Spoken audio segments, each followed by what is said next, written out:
Partners van Limburg Vandaag zijn Kastelein Fashion en Den Beek, Aufour, Comma, Marijke Paradiek Hair and Beauty, Brand, Vida Mama en Ons Huis Reuver.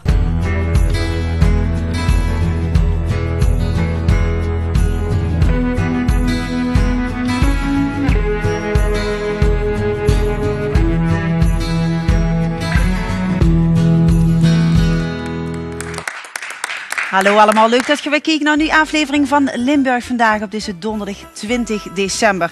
Natuurlijk voor heel veel u ontzettend drukke dag met de voorbereiding natuurlijk van de kerstmis. Maar ik zou zeggen, vergeet het even, plof lekker op de bank en geniet van een oor lang leuke televisie. Want het doen we met de volgende onderwerpen.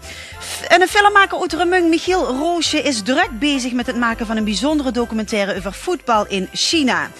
En of het net zo'n knaller wordt als hun eerste hit in 2009, dat moeten we nog even afwachten. Maar ze hebben weer een nieuwe hit en dan heb ik het over de Radlers. Het houdt ons toch allemaal bezig, of we het nog geluiven of niet. Want volgens de Maya-kalender zou morgen dus de wereld vergaan.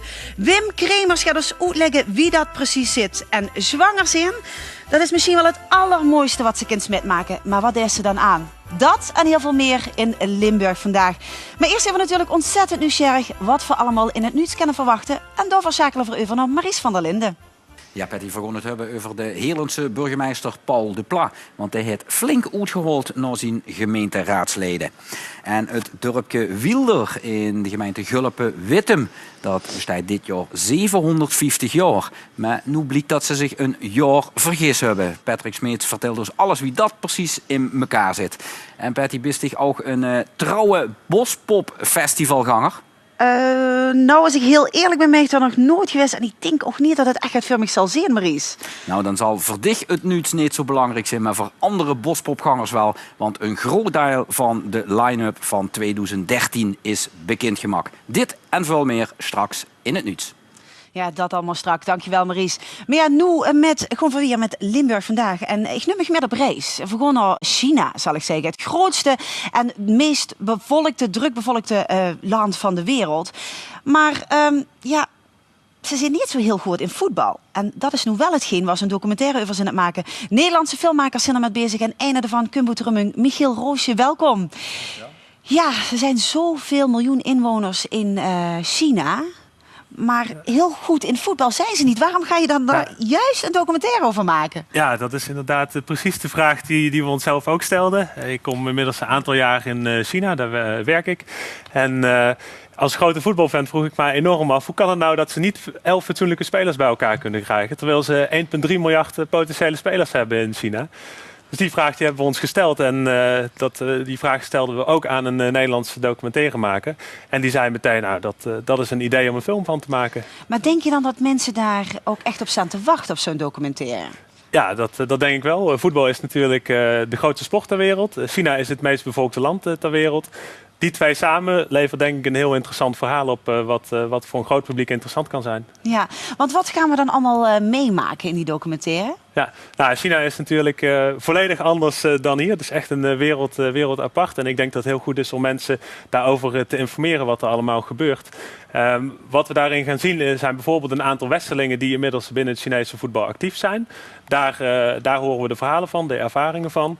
En we gaan bijvoorbeeld ook een uitbundige fan zien. Die gaan we een tijdje volgen in China en gaan zien hoe de fans het Chinese voetbal beleven. Ja, wij hebben een heel klein stukje van een trailer en daar gaan we eens even naar kijken.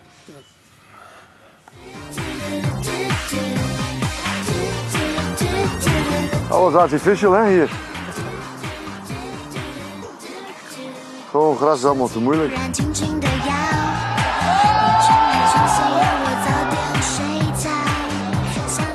In China, they have 1.4 billion people, so it has to be possible to make a good football team here.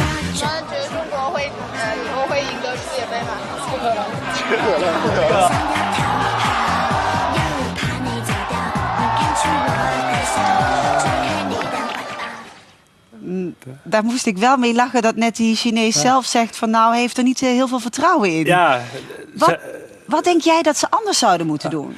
Ja, ze hebben niet meer zo heel veel vertrouwen erin. Dat komt eigenlijk omdat het Chinese voetbal een aantal jaar lang gekenmerkt is door wat corruptie. Er zijn een aantal wedstrijden omgekocht. Daarvoor zijn ook heel veel mensen die binnen het voetbal actief waren veroordeeld.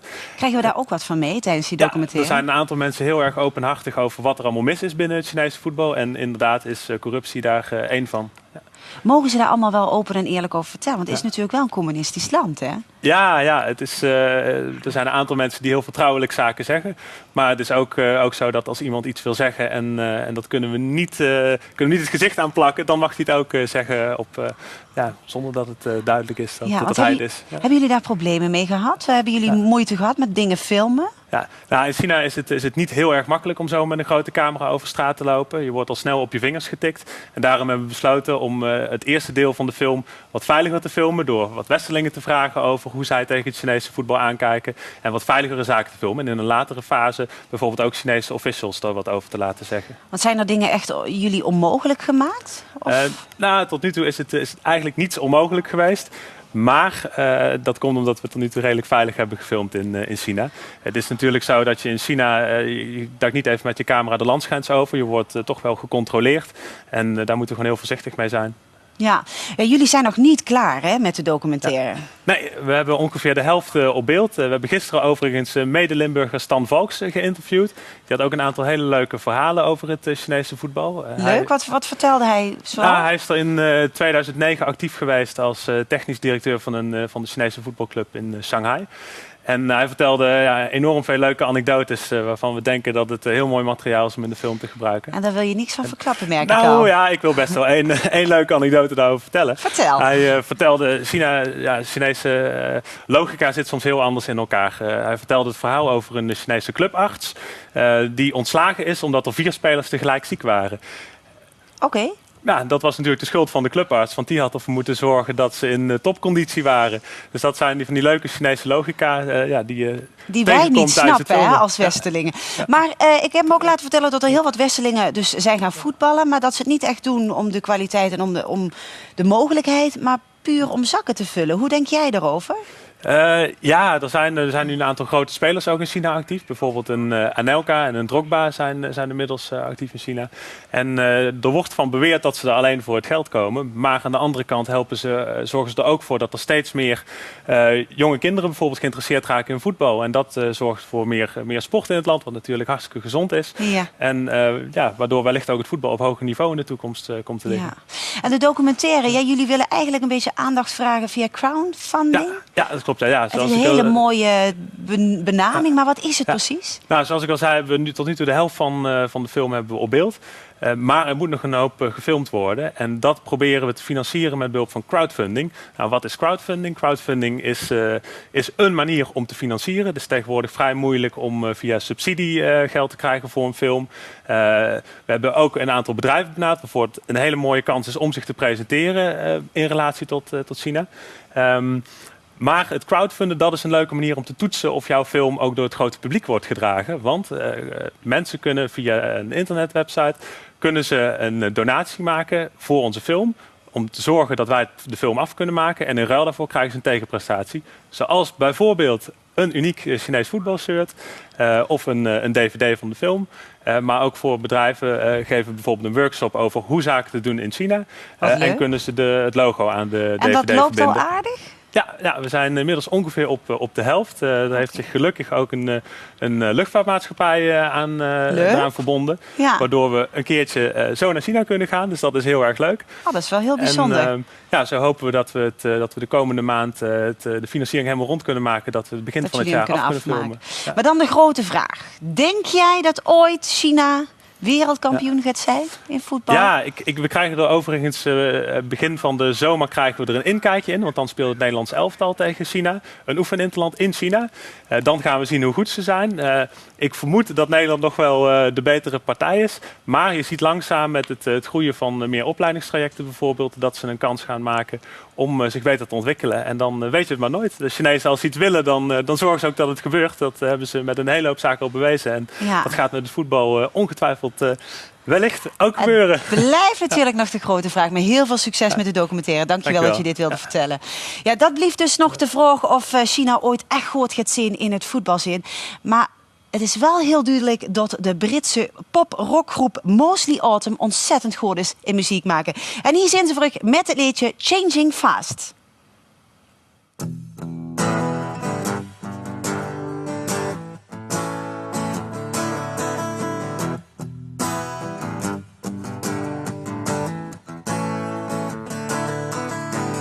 I follow the sense of a lucky man. In some ways, I think I am. I shed the skin of decades gone by. I split the clouds like feelings in my heart. And I see so clearly I've been brave enough to say times are changing and they're changing fast. Hearts are breaking and it's heavy on my chest.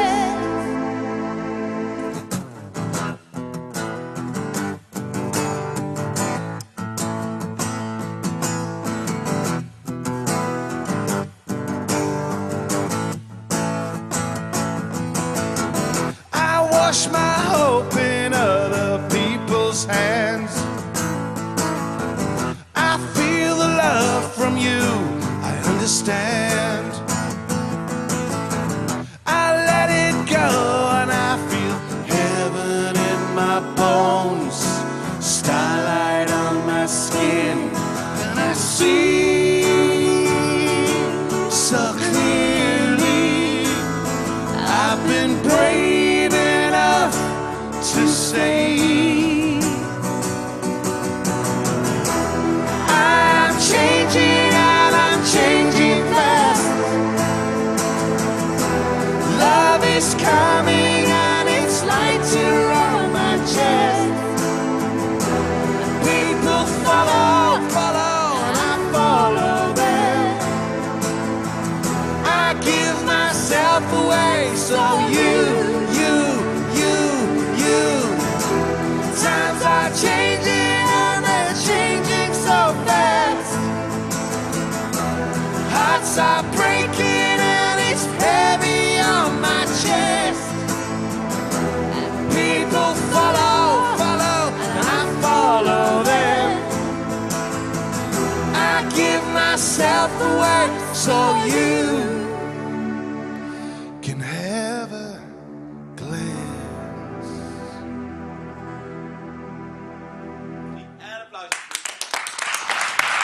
Ja, je hoort Changing Fast van Mosley Autumn. En strak gaat Wim Kremers natuurlijk ze ook nog interviewen. En natuurlijk ook nog heel veel meer muziek. Rijstwafel met pindakaas. Het klinkt voor mij niet heel erg lekker, maar muzikaal gezien is het ontzettend goed. Want dat is namelijk de naam van het nieuwe kerstalbum, waar we er 5 van mogen weggeven. Mooie muziek en ook een kerstverhaal verteld door Jacques Poels en nog meerdere leden van Rowanese. We mogen 5 albums weggeven. Het enige wat je hoeft te doen is uw adres eventjes te mailen naar limburgvandaag@tvl.nl. En dan zit hier misschien een van die 5 gelukkige winnaars. En natuurlijk heel duidelijk uw adres in de mail zetten, want dan weet voor ogen waar we hem naartoe moeten sturen. Ja, dan heb je misschien een heel mooi kerstgeschenkje voor u, of ga je even weg. En dan is het eigenlijk een beetje raar voor op een donderdag, maar we wonen het dus niet ontnemen. Want Jos en Pierre van de Knuppelen hebben natuurlijk altijd weer het leuks voor ons in petto. En deze keer gaat Jos bij Pierre op bezoek, want Pierre het kanien. En het voeren van die kanien, dat hier wel op een hele bijzondere manier. Kijk maar. Goeiedag dames en heren, Jos. Af! En Pierre. Ja. Weer met genuutjes, wie iedere dinsdag op TV Limburg. Ja, Pierre. Ja. En we zijn vandaag op bezoek bij Pierre. En Pierre is een bekende kaninenfokker Ja, die fok. hier in het dorp. Je wordt je fok bij leven, Jos. Ja, Dus ja. kijken hoeveel komen dat voor hebben. Wat best zich trouwens groot geworden. Dus deze is een cool. Oh. Ik heb de vloer nog niet gans gelijk, Jos. Oh, dan moest de vloer nog egaliseren. moet Nee. dat, ja. Hey, en Pierre had hij een aantal kaninen en gewettigheden aan op de kerstmis. En iedereen net dan over vrede naar waarde en Ik Pierre. heb pleuris niet maar. Ik heb gewoon de lood gevraagd en Jos met een team. Pierre, ik heb het niet over vrede, ik heb het over vrede.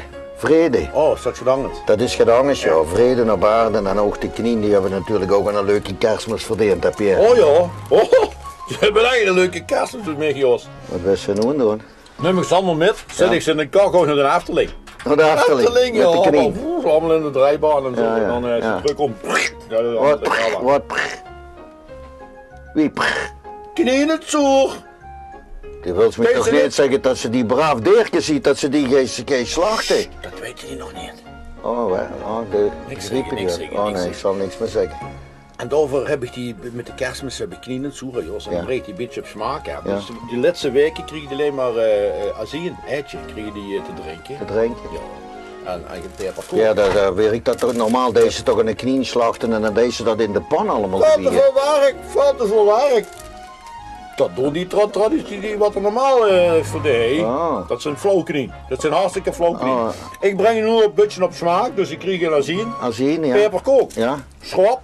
en Oh, schwab. hebben ze een keer, Jos, Ja, schwab. ja. Schwab. Dan is ze lekker. Ja, en als ze dan gestruikt hebben zijn, Ja, een stukje. maar deed dat geen pijn? Duit gepien, ik doe mijn geisje aan. Ik doe mijn Oh. geisje aan uit die slag. Ja, nee, ik bedoel die knie. Deed dat geen pijn bij die knie? Nee, weet ze, ik laat ze de andere kant uit kriegen naar, kijken naar. Ja. En dan pak ik in de knuppel op, tok! Die weten nergens van, Jos. Die weten nergens van, dan zitten ze in het hiernamaals. Het feest van de vrede, dames en heren. Heerlijk, die vrede. Hier, in de knienstal, bij Pierre en Els. Kom in de dicht, knienstal. kom Het dicht, feest, kom dicht. feest van de vrede. Is het al verdig? Feest van de vrede. Ja, vindt ze het niet goed? Dit geeft zich ook een knieën holen bij de bakkerij, bij de slachter, bij de Ja, winkel. maar die zijn al verdig. Die zijn al verdig. Je wilt het niet Die slijven nog. Die wordt zeggen, de winkelaars, die hebben ook een keer geleefd. Of dacht ze niet dat die zo geslacht geboren werden? Ja, ja. Reality is dat, Jos. Ja. Gewoon reality. Reality. Het circle of life. Is goed. De wat? De circle of life is dat. Ah, oké. Door, dames en heren, is ook de spreuk van deze week op gebaseerd. Met schwab, peperkoek en azijn maak ze de lekkerste zoere knieën. Dit wordt weer. Tot de volgende keer en alvast namens Pierre en mij, Pierre ook. En een zalige kerstmis. Zalige kerstmis, hè. En een gelukkig nieuwjaar. Jos, als het neemt ze die in de midslag zijn zichzelf. Nee jongen, ik ga toch geen knie slachten. Nee, ik koop alleen bij de supermarkt. Nou, ik zou zeggen, Jos en Pierre, laten de smaken de knieën in het zoer. Ja, en dan moet ik zeggen, je herkent het allemaal zin. Ik ben natuurlijk ontzettend gelukkig dat ik zwanger ben en dat ik er voor een aantal weken een kleine mocht krijgen. Nou ja, ik moet er natuurlijk nog heel gaat voor doen. Maar nu 40 weken ben ze natuurlijk ontzettend bezig met al het geregel rondom die kleine. Wie heeft hem goed, een hartelijk welkom heten en alles bedjes sprayen voor hem. Maar dan moest ze natuurlijk ook aan zichzelf denken van, wat trek ik aan? En degene die ons toch alles over kan vertellen is Bianca Offermans. Welkom. Dankjewel. Eigenaresse van Vida Mama in Maastricht. Ja. Eigenlijk, gezien die vorige werk, is het een hele omschakeling. Hè? Wie is dat zo gekomen om een eigen zaak in zwangerschapskleding te beginnen? Nou, het begint eigenlijk ook met altijd met een droom te verwezenlijken om een eigen onderneming te gaan starten. Nou, 11 jaar bij een financiële instelling te hebben gewerkt, hou ik van, ik denk dat het tijd riep ervoor is om te kijken wat de mogelijkheden er zijn op dit moment. En ook in de markt natuurlijk, want dat is wel heel belangrijk. En mijn interesses kwamen dan toch wel bij zwangerschapskleding uit, want dit is een product wat natuurlijk niet op iedere hoek te krijgen is, wat zich ook met goed kunt onderscheiden op de markt. Maar ook wat ik heel belangrijk vind om gewoon persoonlijke aandacht en service richting de klant te verlenen. Ja, want en dat is kent natuurlijk ze wel heel erg belangrijk nu in de tijd van internet. Hè? Ja, absoluut. Kijk, internet dat leeft, dat weet voor allemaal. En daar zal we ook niet aan ontkomen. Maar ik merk wel dat de klanten het heel erg prettig vinden als ze bij mij in de winkel komen. Om gewoon die extra aandacht te krijgen, het advies te krijgen. Wat vinden ze wel prettig, wat vinden ze niet prettig.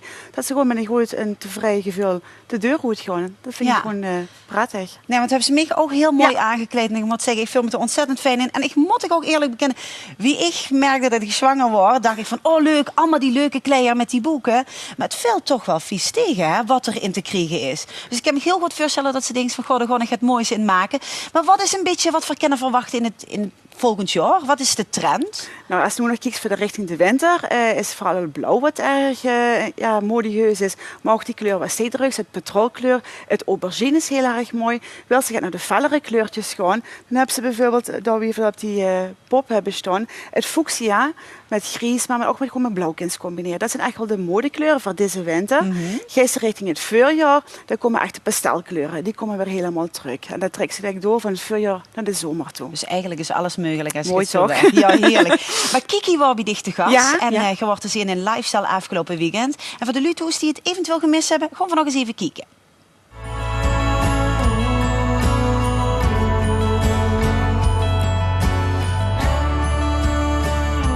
Ik ben wel benieuwd hoor, wat daar tevoorschijn komt. Kijk Zo, eens. ja. Helemaal. Vroeger had je echt van die hele ouderwetse kleding hè, als je zwanger was. Maar gelukkig is dat tijdperk voorbij. Gelukkig maar. Ja. Nee, dit past helemaal in het hedendaagse modebeeld. Ook die kleur blauw. Helemaal Ja, dat mooi. is hem 2013. Dat Ja, is, hij komt helemaal terug. Ook in de zomer zie je hem weer terugkomen, het blauwe. Dus, en belangrijk vind ik voor deze combinatie, je gaat hem combineren. Kijk, hoe mooi is het niet om dit vestje op een spijkerbroek te dragen? Oh, stoer. Ja. Helemaal top, toch? En deze riem, je kunt hem zowel onder de buik als boven de buik dragen. Dat is leuk. Ja, dat combineren dat is heel belangrijk. denk ik, Combineren, hè? maar ook met een kleine accessoire maak je gewoon je outfit weer helemaal anders.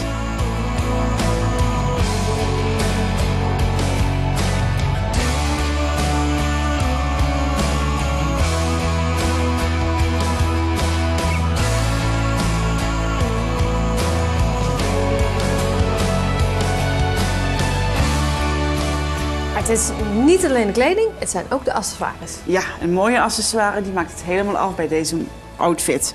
Zo zie je een feestelijke outfit met een mooie accessoire erbij. Maar je kunt ook een accessoire makkelijk combineren.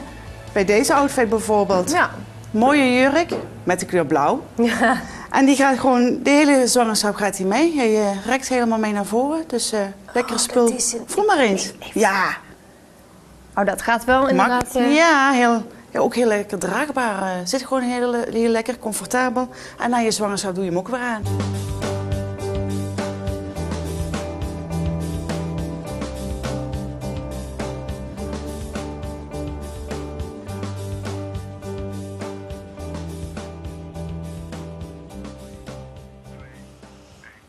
Nou, Bianca Voort is dus al mooie stoffen, hè?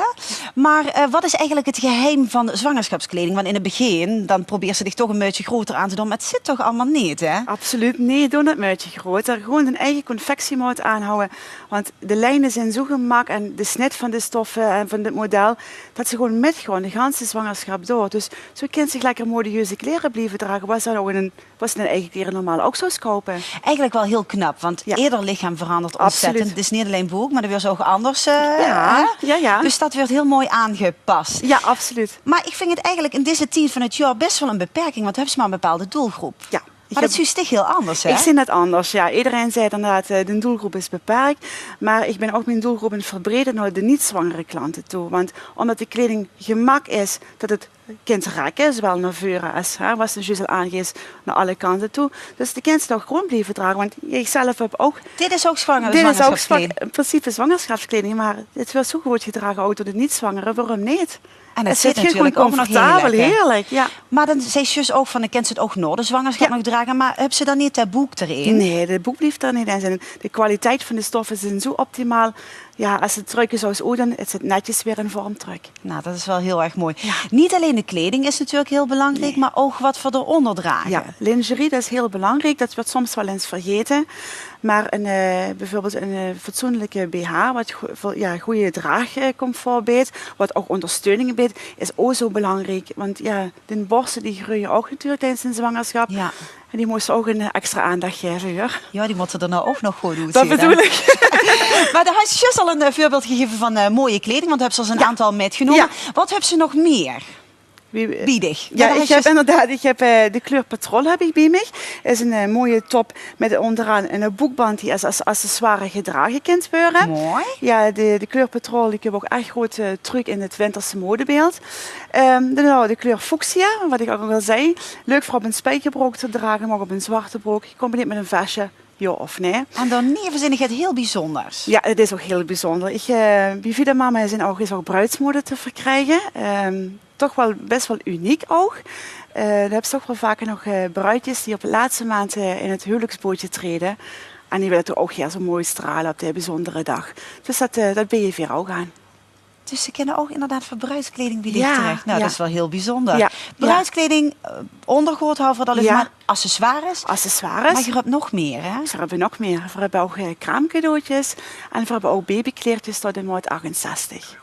Het klinkt wel heel erg gezellig. Leuk toch? Veer gaan er nog even over verder kletsen. Prima. En Geer gaat even toe naar de reclame. En dan zijn we zo weer bij je terug. Want we hebben een primeur hier bij TV Limburg. Maar dat naar de reclame. Tot zo.